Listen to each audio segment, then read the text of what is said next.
Please. No no it's all right. नई car है बेटा, थोड़ा संभाल के चलाना चाहिए। ओहो पंपर अटक गया है, जरा पीछे ले जी लो। जी मैं करता हूँ। हाँ तुम यहीं रुको। धक्का दूं? हाँ जी। पीछे जाओ। हाँ ए, हटाओ!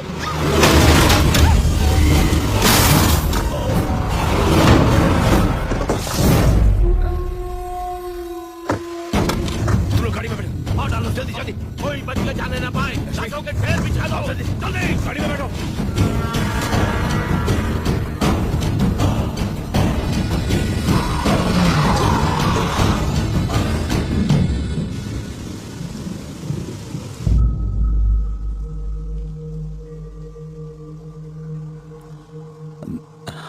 वीना, वो बिल्कुल ठीक है अंकल, पर आप मेरी वजह से।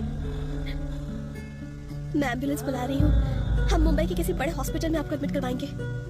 मेरा यहाँ एक बहुत जरूरी काम बाकी है। आपका जो भी काम है मुझे बता दीजिए। बेटा वो मैंने एक प्रॉपर्टी अपने दोस्त को बेची थी, किसी ने उस पर कब्जा कर लिया। वो इसी गांव का ही है, मुझे उससे बात करनी है। उसको कहना है कि ये जमीन छोड़ दे। आपने ये जानबूझ के थोड़ी किया। पता चलने पर कुछ नहीं किया तो ये चीटिंग होगी, और मैंने कभी किसी को धोखा नहीं दिया। मुझे ऐसा कुछ नहीं करना जिससे मेरे दोस्त को नुकसान हो। मुझे उससे बात करनी है। आपके साथ ये किसने किया है? आप बस नाम बता दीजिए, मेरे भैया यहाँ सब कुछ संभाल लेंगे।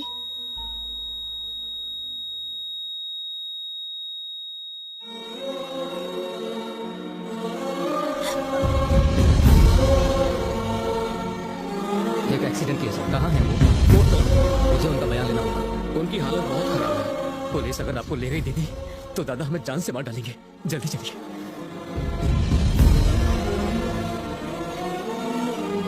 नहीं,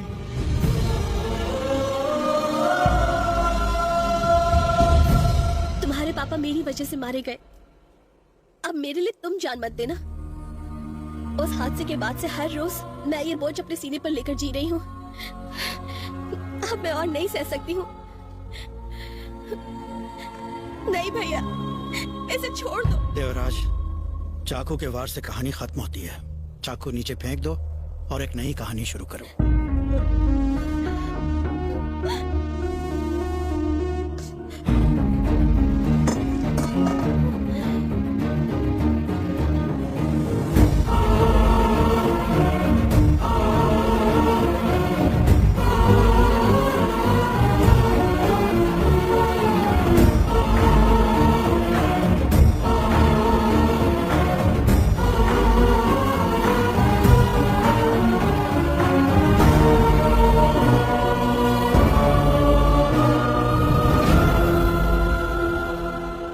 पिता एक नेक दिल इंसान थे जो अपने आखिरी लम्हों में भी किसी और की भलाई के बारे में सोच रहे थे।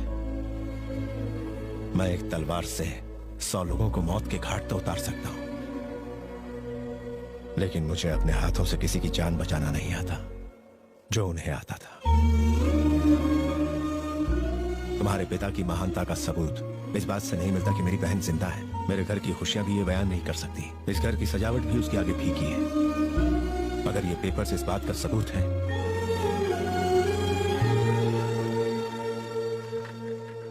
तो रख लो इसे। मैं कोई एहसान नहीं कर रहा, ये तुम्हारा हक है। ये मेरा बड़प्पन नहीं बल्कि तुम्हारे पिता की महानता है।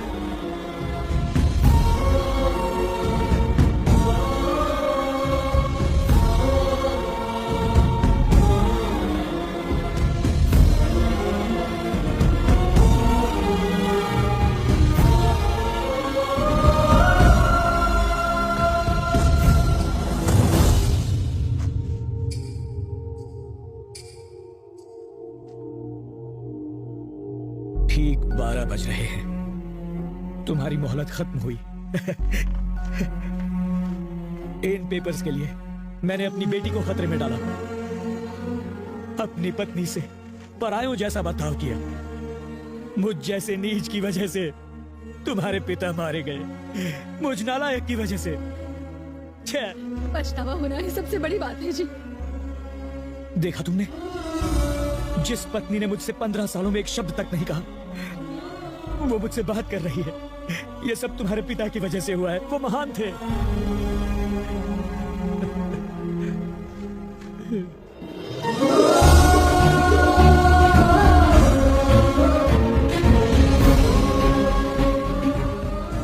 आपने मुझे जन्म दिया पापा। आपने उस लड़की को एक नई जिंदगी दी। जो आदमी आपसे नफरत करता था वो आज आपके गुण गा रहा है। आपने मेरा मिलन उस लड़की से कराया जो मुझे बहुत चाहती है। अगर हम दूसरों का भला करें तो हमारा अच्छा ही होगा।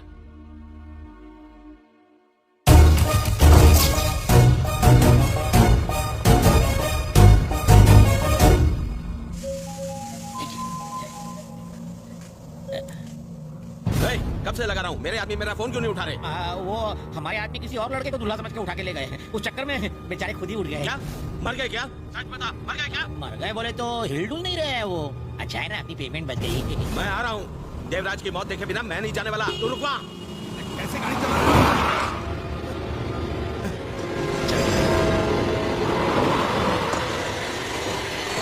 देवराज, मैं तुझे छोड़ूंगा नहीं।